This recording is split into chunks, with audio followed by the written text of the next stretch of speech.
Assalamualaikum warahmatullahi wabarakatuh. Pada kesempatan kali ini, kami akan mempresentasikan tugas besar mata kuliah Cloud Computing dengan judul Implementasi High Availability Web Server di Amazon Web Service. Di sini kami dari kelompok 4, kelas SI 47 gabungan 2. Anggota kelompok kami terdiri dari Bakti Surya Atmaja, Catherine Cantika Larasati, Ivan Tanjaya Sutrisna, Maheswari Maharani Mahfud, dan Rehan Muhammad Syawal. Secara umum, proyek ini membahas bagaimana cara membangun web server yang tetap dapat berjalan meskipun salah satu komponen mengalami gangguan dengan memanfaatkan layanan AWS seperti EC2, RDS, Application Load Balancer, dan S3.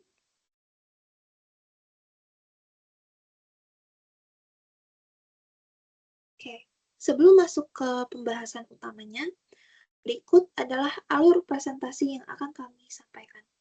Yaitu pertama ada latar belakang dan tujuan, lalu ada arsitektur dan komponen AWS, yang ketiga ada rencana proses pengujian, yang keempat ada konfigurasi sistem, yang kelima ada hasil dan analisis pengujian, dan yang terakhir kesimpulan dan rekomendasi.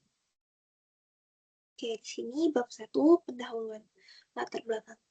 Pada era digital saat ini, kendalaan dan ketersediaan layanan website menjadi salah satu kebutuhan utama, terutama pada lingkungan produksi. Ketika sebuah website mengalami downtime, hal tersebut tidak hanya mengganggu pengguna, tetapi juga dapat berdampak pada reputasi dan pendapatan bisnis. Oleh karena itu, diperlukan pendekatan arsitektur yang mampu menjaga layanan tetap berjalan walaupun salah satu komponen mengalami kegagalan. Konsep inilah yang dikenali sebagai high availability. Dalam proyek ini, kami mencoba membangun sistem high availability web server menggunakan layanan Amazon Web Service. Dengan memanfaatkan AWS FreeTire, konsep ini dapat diimplementasikan dan diuji secara nyata tanpa membutuhkan biaya yang besar. Oke, di sini tujuan dan ruang lingkup. Adapun tujuan dari tugas besar ini adalah untuk membangun dua instance EC2 Ubuntu yang berjalan secara paralel sebagai web server dengan konsep high availability. Selain itu, kami juga menggunakan database server on instance berbasis MySQL versi 8 sebagai sumber data utama yang kemudian direplikasi sebagai real-time ke Amazon RDS. Sistem ini juga diintegrasikan dengan Amazon S3 sebagai media penyimpanan terpusat untuk foto pengguna. Melalui implementasi ini, kami ingin membuktikan bahwa load balancing dan redundancy dapat berjalan dengan baik. Salah satunya itu melalui indikator server dinamis pada tampilan aplikasi. Untuk ruang lingkupnya, infrastruktur yang digunakan meliputi 3 EC2 T3 Micro, yaitu 2 web server dan 1 database primary. Kemudian RDS MySQL T3 Micro serta Amazon S3. Dari sisi aplikasi, sistem menggunakan backend PHP versi 8.1 dengan pola MVC Web Server Apache 2. Pada Ubuntu Server versi 22.04 LTS, serta pengujian yang mencakup load balancing, CWD, sinkronisasi data, upload S3, dan pembatasan akses. Baik, selanjutnya saya akan menjelaskan terkait arsitektur inti yang kami bangun di tugas besar kami. Kami merancang sistem yang dapat memenuhi 3 materi wajib, yaitu web server on instance, database server on instance, dan load balancer dengan menerapkan standar high availability yang biasanya digunakan. Nah, ini bisa kita lihat langsung juga implementasinya pada AWS. Materi wajib pertama yaitu web server on instance. Kami mendeploy 2 EC2 sebagai web server. Nah, versi final yang running saat ini ada di web 1 v3 dengan availability zone-nya itu ada di US East 1A. Terus juga ada web 2 v3 yang availability zone-nya itu ada di US East 1B. Nah, penempatan di 2 availability zone yang berbeda ini sengaja kami memberikan redundansi geografis gitu. Jadi bila satu zona terganggu, mungkin zona lain tetap bisa melayani. Nah, materi wajib keduanya itu ada di DB primary ini. Nah, DB primary ini yaitu database server on instance. Ini menjalankan MySQL 8.0 yang kami install di atas Ubuntu. Nanti DB primary ini akan jadi sumber database utama kami, sementara nanti juga akan dijelaskan kami membuat RDS sebagai replika real time dan jalur fallback dari database kami. Nah, ini kita bisa juga misal mau melihat sedikit isi dari web 1v3.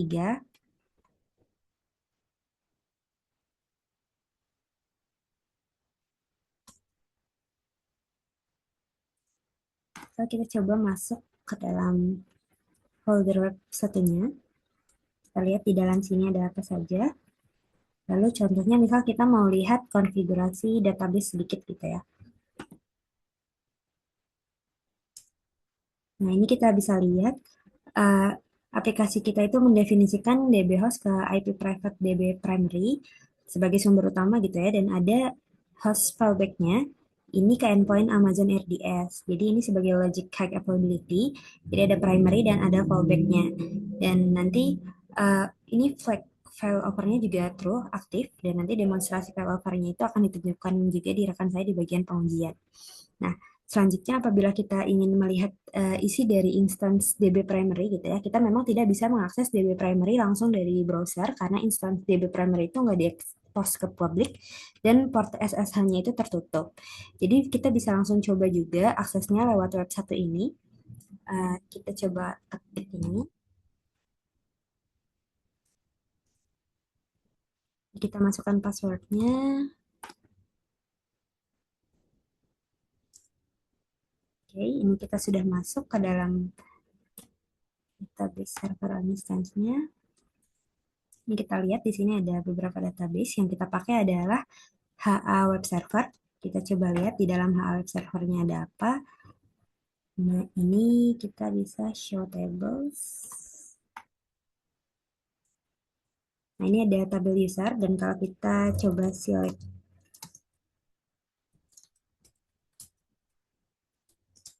nah ini sudah terlihat juga isi dari database-nya itu ada nama-nama anggota kelompok kami. Selanjutnya, load balancer ini kami membuat HA Web ALB. Mekanismenya nanti web 1 dan web 2 akan didaftarkan di HA Web TG ini sebagai targeting pada port HTTP 80. Jadi nanti listener ALB di port 80 akan memforward setiap request ke target group ini. Nah, kalau kita lihat di sini ada dua target group yaitu web 1 V3 dan web 2 V3 yang tadi. Nah, nanti agar load balancer cuma ngirim traffic ke mesin yang sehat atau ke instansi yang sehat, nanti dia akan melakukan juga pengecekan berkala ke /help.php. Jadi bisa dilihat di layar status kedua target kali ini tuh benar healthy. Jadi jalur ALB ke kedua server ini akan benar-benar hidup. Lalu, untuk mewujudkan rancangan sistem yang tadi, kami menggunakan beberapa layanan utama dari AWS dalam batas free tier. Nah, dari Compute dan Database, kami menggunakan 3 buah instans Amazon EC2 bertipe T3 Micro. Jadi, 2 instans kami gunakan sebagai web server, sedangkan 1 instans EC2 lainnya kami gunakan sebagai DB primary yang menjalankan MySQL. Nah, lalu ada juga Amazon RDS MySQL yang berperan sebagai replika. Jadi RDS ini akan menerima sinkronisasi data secara real time dari DB primary via Binlog. Nah, sehingga RDS ini akan selalu siap menjadi jalur fallback jika server utama kita itu mengalami downtime. Nah, selanjutnya di sektor storage, kami mengintegrasikan Amazon S3. Nah, pendekatan ini bertujuan agar web server kami bersifat stateless gitu. Jadi, foto yang diunggah pengguna itu nggak terpencar di penyimpanan lokal masing-masing di situ, tapi disimpan di terpusat gitu di S3 dan bisa diakses via URL public secara konsisten. Nah, terakhir ada security dan network menggunakan IAM user, VPC, dan juga security group. Kami menerapkan prinsip least privilege dan isolasi jaringan untuk memastikan komponen kayak database itu tidak terekspos ke internet publik. Nah, sekarang kita bisa lihat juga gimana komponen-komponen ini saling berinteraksi melalui diagram alur berikut. Nah, di Di diagram ini kita bisa lihat secara utuh gitu ya perjalanan data dari pengguna hingga ke database. Awalnya dari kiri saat pengguna mengakses aplikasi melalui internet, permintaan ini nggak langsung mengekspos server kami, tapi ditangkap terlebih dahulu nih sama application load balancer atau yang disebut ALB. Nah, ALB ini yang ibaratnya bertugas sebagai polisi lalu lintasnya gitu.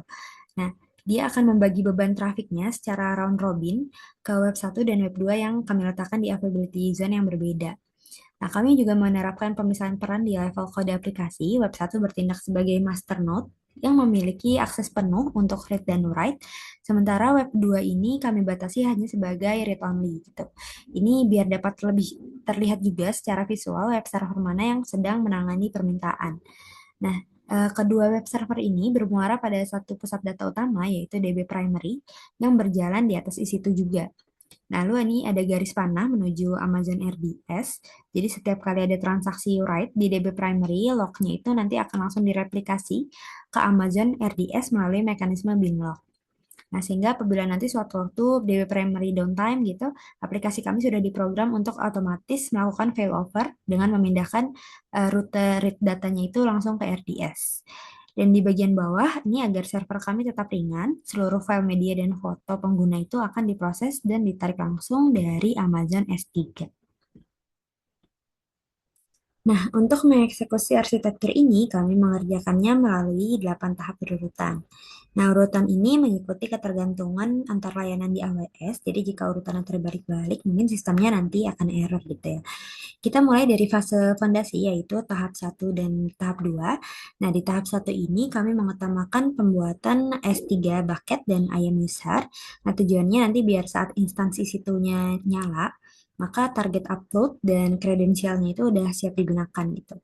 Nah, kemudian di tahap 2 kami membangun juga security group yang berjenjang. Aturannya nanti jadi security group kan harus eksis terlebih dahulu sebelum bisa dipasangkan ke mesin EC2 maupun ke RDS-nya gitu. Selanjutnya, fase jaringan dan database, yaitu di tahap 3 dan 4. Di tahap 3 kami membuat DB subnet group yang ada di minimal 2 availability zone. Nah, ini juga prasyarat dari AWS, jadi kita nggak bisa bikin RDS tanpa subnet group yang valid gitu. Nah, setelah jalurnya siap, nanti di tahap 4 ini kami membangun inti redundansi datanya. Kami menyiapkan DB primary di EC2, lalu mengaktifkan login dengan format row, dan terakhir mengaitkan RDS sebagai replika eksternalnya. Nah, selanjutnya kita masuk ke dalam fase pembuatan webnya, yaitu tahap 5 dan 6. Kami meluncurkan instance web 1 dan web 2, lalu melakukan setup web seperti menginstal web server Apache dan PHP. Nah, khusus di proses deployment kode tahap 6 ini, kita menggunakan GitHub gitu ya. Nah, ini kita coba lihat juga GitHub-nya.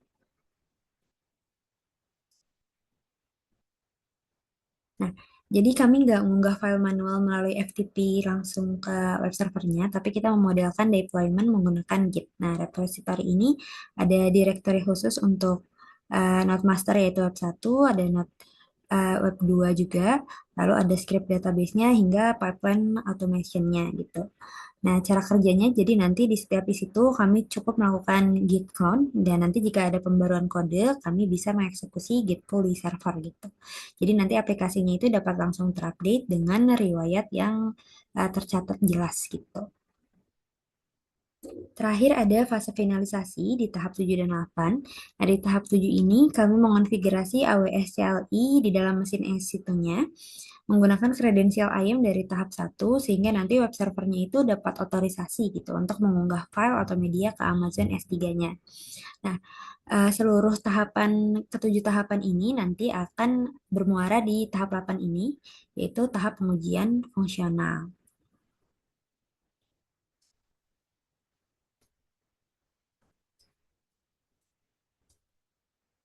Nah, inilah aplikasi kami yang sedang diakses menggunakan DNS Load Balancer. Nah, di batch indicator ini akan muncul saat ini saya sedang dilayani oleh server satu yaitu masternode untuk read dan write. Nah, batch dinamis inilah yang nanti dapat membuktikan gitu apakah load balancer kami berjalan atau tidak. Nah, selanjutnya akan dilanjutkan oleh rekan saya dimulai dari matriks skenario uji dan konfigurasi storage serta keamanannya. Oke, jadi sebelum masuk ke konfigurasi, kita lihat dulu apa saja yang bakal kita uji ke depannya. Nah, di sini ada 6 skenario utama. Yang pertama itu akses web 1 dan web 2 untuk memastikan base server itu muncul. Yang kedua itu operasi create di web 1. Yang ketiga, web 2 harus menolak operasi pulis atau create data dengan menampilkan atau return error 403. Yang keempat itu ada sinkronisasi data antar server. Yang kelima, upload data foto ke S3 dan memastikan fotonya itu tampil dari URL S3. Nah, yang terakhir itu health check di kedua instance. Nah, semua skenario ini yang bakal kita buktikan satu-satu dan konfigurasinya bakal kita lihat sekarang. Nah, yang pertama ini kita lakukan konfigurasi untuk S3 dan security group. Nah, di sini kita membuat bucket S3 itu dengan nama demo web server kelompok 4. Dan di blok public access ini kita nonaktifkan semuanya. Kenapa? Biar fotonya itu ya, bisa kita akses via URL public. Nah, terus kita tambahkan juga untuk bucket polisinya yang ngizinin S3 get object itu untuk semua orang.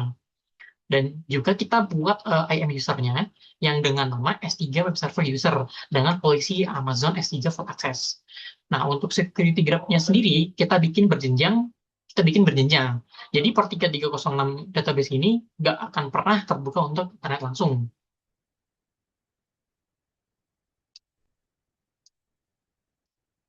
Nah, oke, di sini sudah kelihatan ya untuk buktinya sendiri. Bucketnya ini udah ada yang namanya sesuai sama yang tadi yaitu demo web server kelompok 4. Nah, bisa kita lihat juga untuk blok public access sendiri ini sudah kita nonaktifkan. Lalu juga di sini ada bucket policy yang sudah terpasang. Oke, nah di sini juga ada security group-nya sendiri. Di sini kita bikin 3 security group untuk fungsinya masing-masing, yaitu ada web server SG, DB primary SG, dan juga RDS SG. Nah, di sini sudah terlihat juga untuk inbound close-nya. Jadi, untuk semua security group ini sudah kita konfigurasikan ya.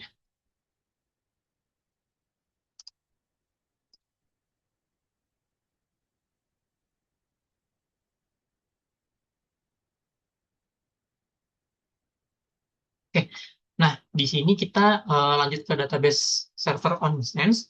Nah, jadi untuk data utama kita tidak menggunakan RDS, tapi kita menggunakan MySQL yang kita install langsung di EC2, yang namanya itu DB primary. Lalu binary log ini kita aktifkan dengan format ROV untuk replikasi. Lalu juga RDS-nya ini kita jadikan replika dari DB primary ini via binlog replication pakai perintah RDS set XML master.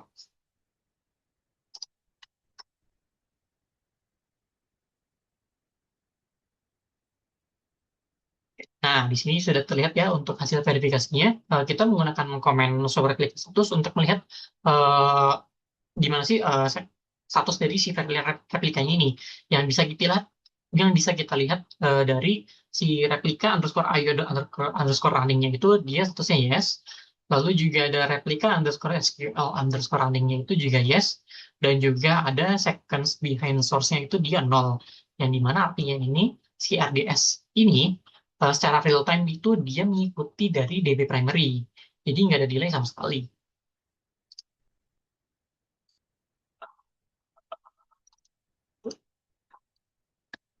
Nah, yang terakhir ini kita konfigurasi untuk EC2 dan application load balancer-nya. Oke, nah di sini kita punya 2 instance. Yang pertama itu web 1 di USS 1A dan web 2 di USS 1B. Beda availability zone, kenapa? Biar tidak redundant.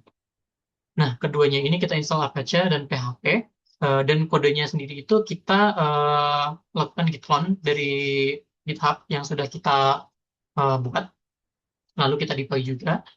Lalu untuk ALB-nya sendiri itu kita namakan HA Web ALB dengan sifatnya itu interfacing dan juga listener STT port 80-nya itu diteruskan ke target group HA Web TG. Untuk health check-nya itu kita bisa cek dengan endpoint /health/php.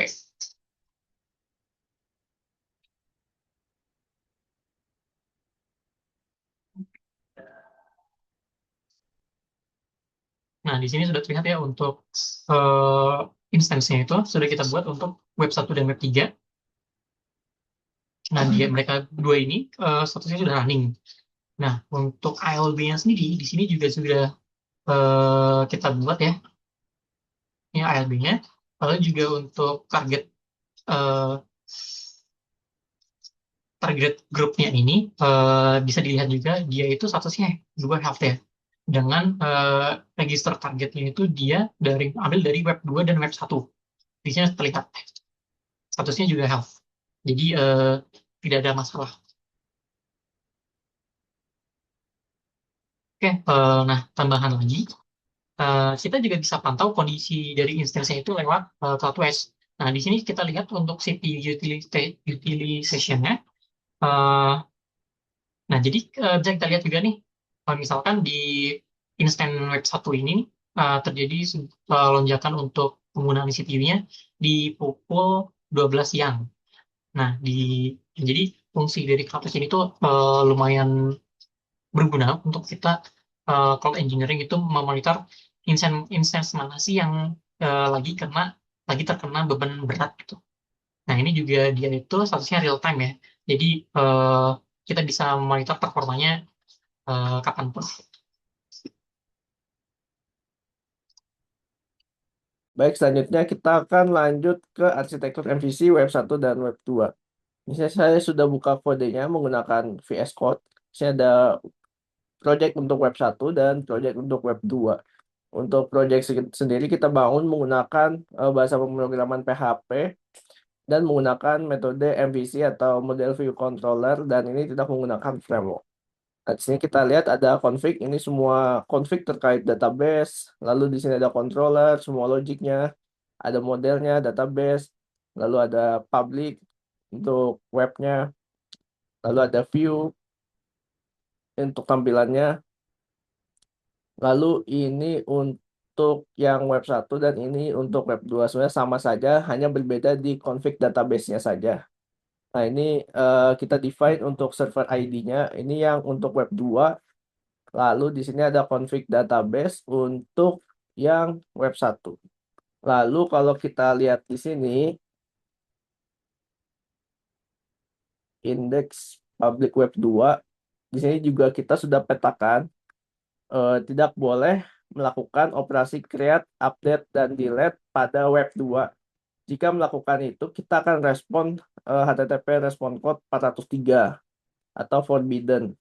Nah, ini yang membedakan web 1 dan web 2. Selanjutnya, akan kita coba langsung di sini. Nah, di sini sudah di-deploy. Ini untuk server 1. Ini ada untuk IP-nya 44.204.202 dan 130. Nah, ini untuk IP address dari web 1. Lalu ini IP address untuk web 2. Nah, sini sudah berjalan. Sini kita bisa login.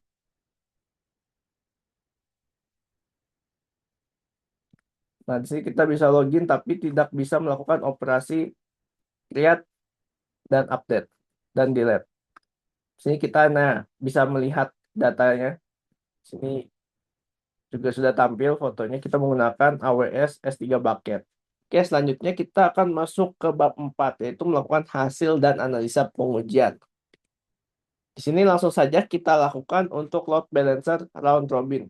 Jadi untuk round robin sendiri itu metodenya mendistribusikan request ke semua server secara merata.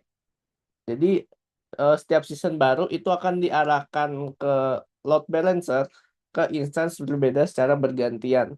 Nah, mungkin kita langsung saja coba. Sini sebenarnya sudah ada untuk config HA atau High Availability Web menggunakan ALB. Nah, di sini kita bisa lihat network mappingnya. Nah, jika ada request yang masuk, ini akan dibagikan ke target, yaitu ini untuk instance pertama dan ini untuk instance kedua. Lalu jika kita lihat di sini,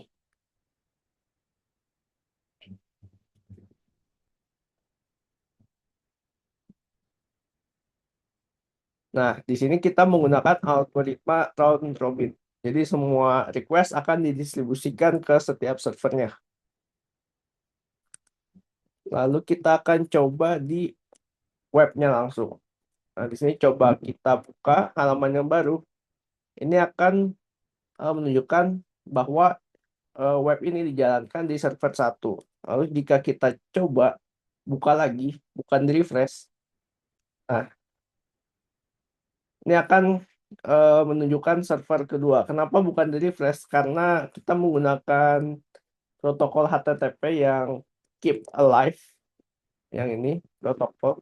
Jadi sistemnya keep alive. Jadi jika bukan halaman baru, itu akan tetap di server yang sama. Tapi kalau kita buka halaman baru, nah ini akan didistribusikan ke server satunya lagi. Nah, di sini kalau kita lihat untuk HA load balancer sudah berjalan. Ini server 1, ini server 2. Jika kita refresh, hasilnya akan tetap di server 2.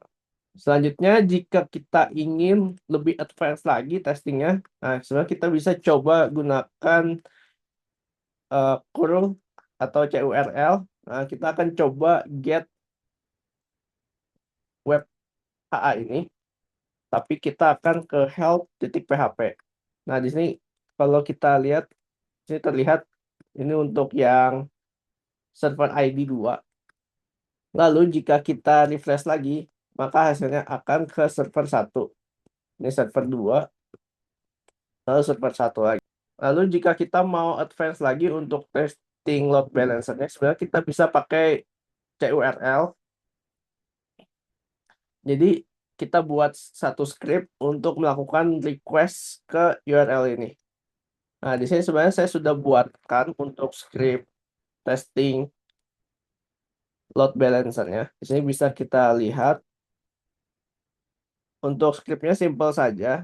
Jadi ini kita lakukan perulangan selama 10 kali ke web ini, endpoint help.php. Lalu untuk datanya kita ambil untuk yang field JSON server ID saja. Kita bisa jalankan langsung. Kita tunggu sampai selesai. Nah, di sini sudah terlihat ya untuk load balancernya. Ini ada server 1, server 2, untuk request ketiga, server 2, request keempat, server 1, dan begitu seterusnya. Selanjutnya kita akan coba CRUD dan kita coba cek apakah data dari aplikasi 1 dan aplikasi 2 secara data apakah sudah sinkron atau belum.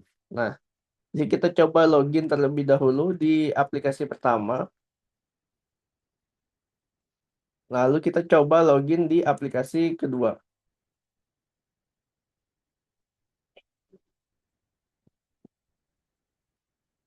Nah, sebenarnya kalau kita lihat dari total user dan di web 1, total usernya sama. Coba kita coba cek. Nah, di sini datanya sama. Ini nama saya Ivan Tanja Sutisna Keren. Coba kita edit di apps pertama. Di sini coba kita ubah menjadi Ivan Tanja Sutisna. Perbarui. Nah, kita lihat sekarang di website 2. Nah, di sini juga datanya sinkron. Di sini nama saya sudah terupdate menjadi Ivan Tanja Sutrisna.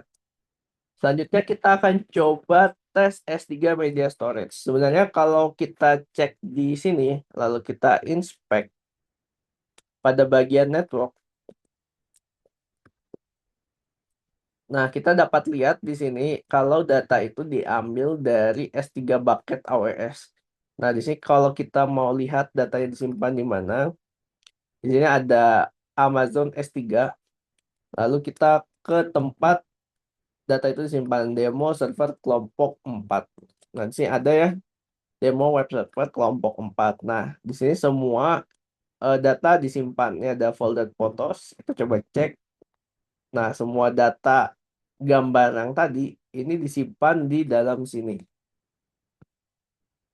Jadi, jika kita lihat untuk app pertama dan app kedua, ini gambarnya sama. Sama-sama diambil dari AWS S3 bucket. Oke, selanjutnya saya Raihan Muhammad Syawal akan menjelaskan terkait dengan pengujian dari sisi failover dan juga replikasi real time. Nah, rekap sedikit, tadi teman-teman saya sudah menunjukkan beberapa hal seperti bagaimana web 1 dan web 2 itu dibedakan secara peran, Tadi itu ada yang crude only dan ada yang read only. Kemudian bagaimana load balancer membagi traffic ke dua server tersebut sehingga datanya tetap sinkron dan fotonya itu tersimpan di dalam Amazon S3. Nah, tapi di sini kalau kita perhatikan semua hal yang telah dijelaskan oleh rekan-rekan saya itu bisa jalan dengan satu syarat, yaitu database utamanya hidup. Nah, di sini saya ingin menunjukkan secara kebalikannya. Kalau misalkan database utamanya itu saya matikan, apakah sistemnya itu bakal ikut mati atau malah bisa jalan? Nah, sebenarnya ini prinsip dari head availability yang telah dijelaskan oleh Pak Doni dari materi perkuliahan minggu-minggu sebelumnya. Nah, di sini bisa kita lihat di slide gitu ya, bahwasannya ada tiga hal yang akan saya buktikan satu persatu. Yang pertama itu adalah dari sisi replikasi, yaitu apakah beneran real time. Kemudian yang kedua itu adalah dari sisi failover, bacanya apakah otomatis, dan apakah operasi tulisnya itu tetap terkendali. Nah, sekarang mungkin kita langsung mulai aja, kita buka AWS-nya, kita buka EC2, lalu kita ke instance, lalu nah di sini bisa kita lihat ya DB primary-nya, kemudian kita klik connect saja dan oke kita connect coba.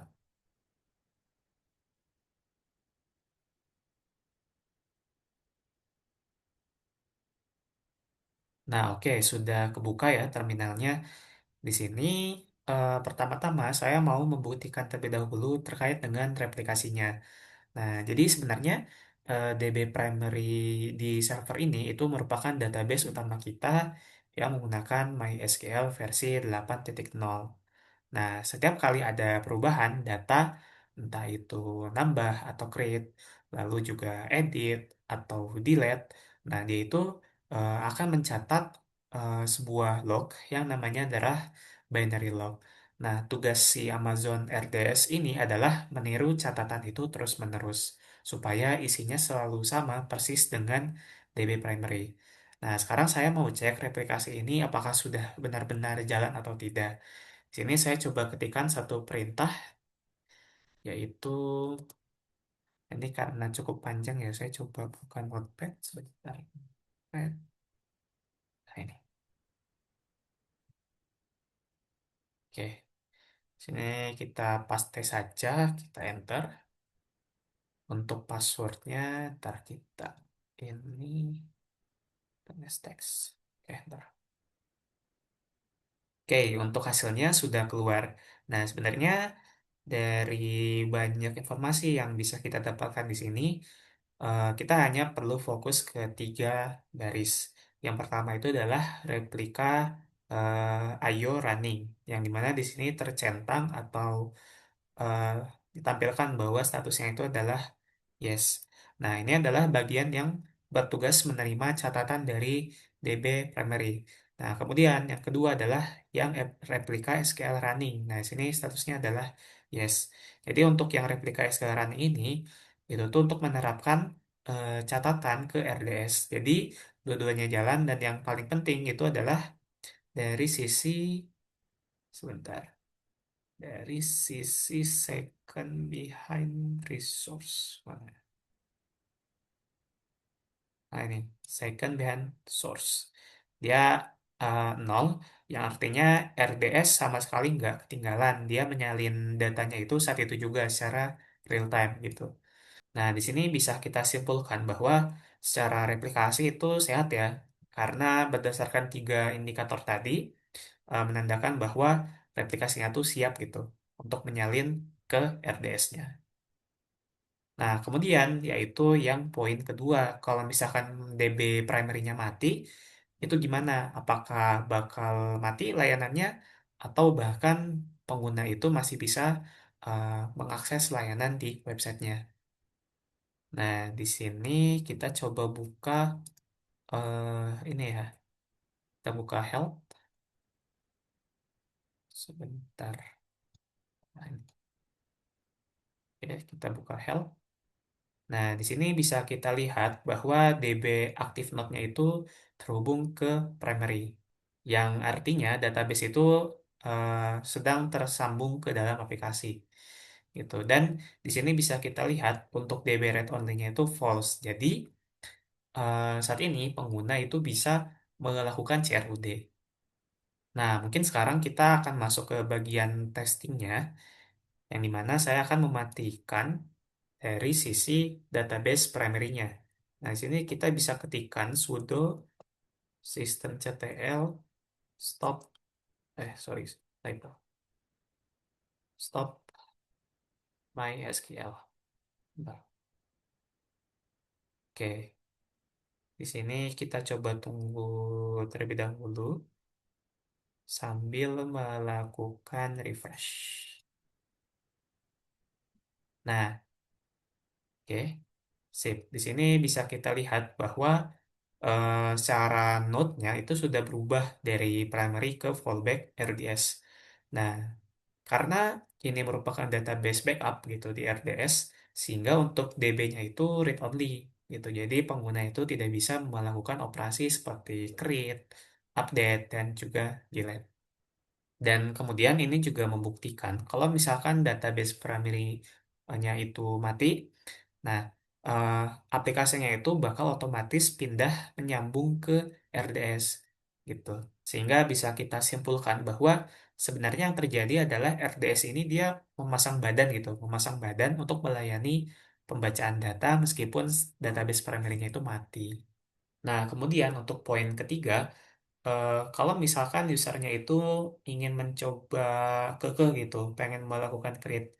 Nah, nanti itu secara otomatis bakal ditolak dengan kode HTTP 503.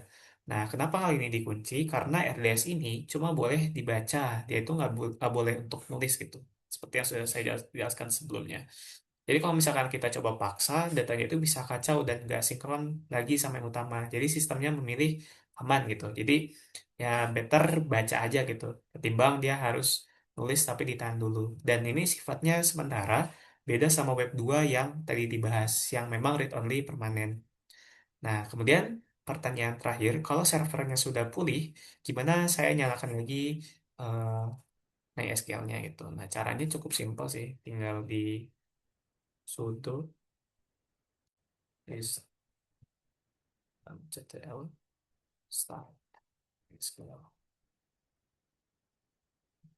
Nah, di sini sudah dinyalakan kembali dan kita coba refresh terkait dengan health-nya. Nah, di sini bisa kita lihat untuk database active node-nya itu sudah terubah lagi menjadi primary dan untuk DB read only-nya sudah false.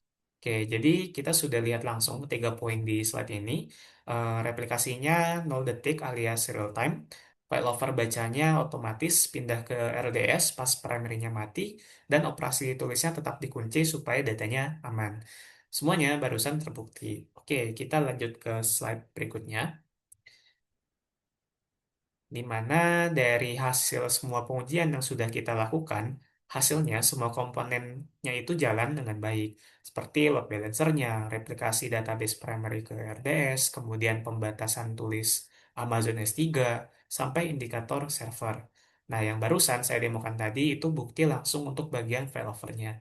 Tapi, menurut kami, eh, yang tidak kalah penting itu adalah bagaimana cara troubleshootingnya. Nah, soalnya pas kita ngerjain itu, kita sempat menemukan beberapa error yang lumayan bikin pusing. Yang dimana di sini ada 4 utama.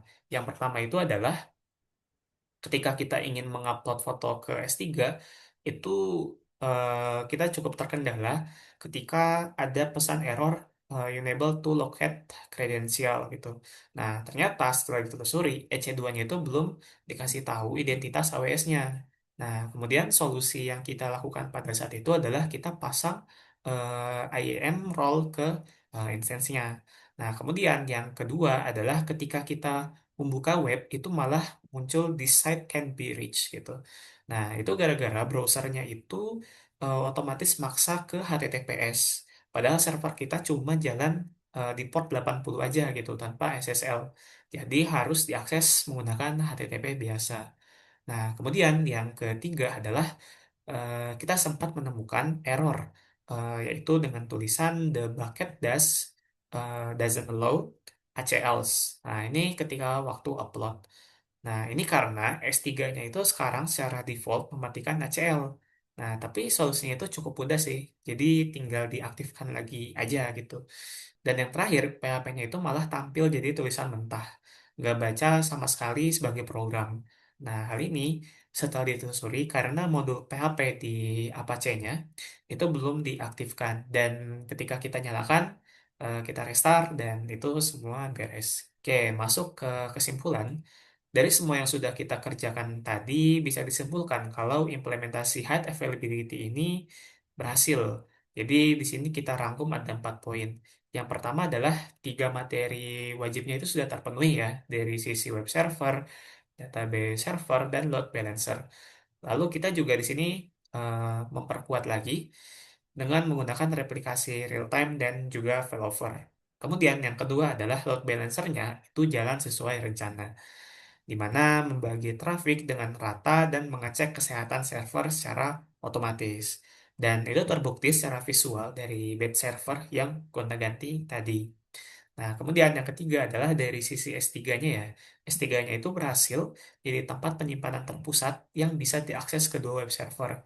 Jadi nggak ada ketergantungan antara local storage dan eh, sorry, dan sehingga tidak ada ketergantungan antara local storage di tiap masing-masing server gitu. Dan kemudian yang keempat adalah dari struktur MVC-nya di dalam programnya itu berhasil memisahkan peran web 1 dan web 2, di mana untuk web 1 itu dia full CRUD, sementara untuk web 2 itu dia hanya read only dengan rapi dan juga gampang secara maintain. Dan terakhir, rekomendasi dari kami adalah untuk pengembangan ke depan. Yang pertama, yang sudah kita bangun ini sebenarnya fondasinya sudah cukup oke ya, tapi masih bisa ditambah biar lebih cakep gitu, biar lebih cakep. Dan tiap rekomendasi ini sebenarnya menambal kekurangan yang masih ada sekarang. Nah, yang paling utama yaitu adalah failover tulis otomatis. Jadi tadi kan sempat didemokan juga bahwa ketika pas primary-nya mati, kita masih menolak operasi tulis pakai 503. Nah, ke depan bisa pakai proxy SQL atau proxy-proxy lainnya supaya RDS-nya itu secara otomatis dapat di apa ya, di-upgrade gitu, dipromosikan menjadi punya akses untuk create gitu. Jadi nggak perlu reject gitu ketika ada user yang ingin melakukan create. Nah, kemudian terkait dengan RDS multi AZ, ini juga menjadi rekomendasi pengembangan kami supaya AWS itu otomatis menyediakan server cadangan di zona lain. Nah, seperti ada Elastic Cache Redis, biar pengguna nggak ke logout pas pindah ke server lain. Kemudian HTTPS menggunakan ACM biar koneksinya aman sekaligus menyelesaikan masalah HTTP tadi. Nah, Secrets Manager mungkin juga bisa dipertimbangkan supaya password database itu nggak disimpan di dalam file. Dan kemudian selanjutnya adalah dari sisi CloudFront, di mana supaya fotonya itu dari S3 dapat lebih cepat diakses dari berbagai zone atau daerah. Dan yang terakhir adalah dari sisi WAF, di mana untuk menangkis serangan seperti SQL injection. Nah, mungkin sekian dari kelompok kami. Kurang lebihnya mohon maaf. Terima kasih atas ilmunya Pak Doni. Wassalamualaikum warahmatullahi wabarakatuh.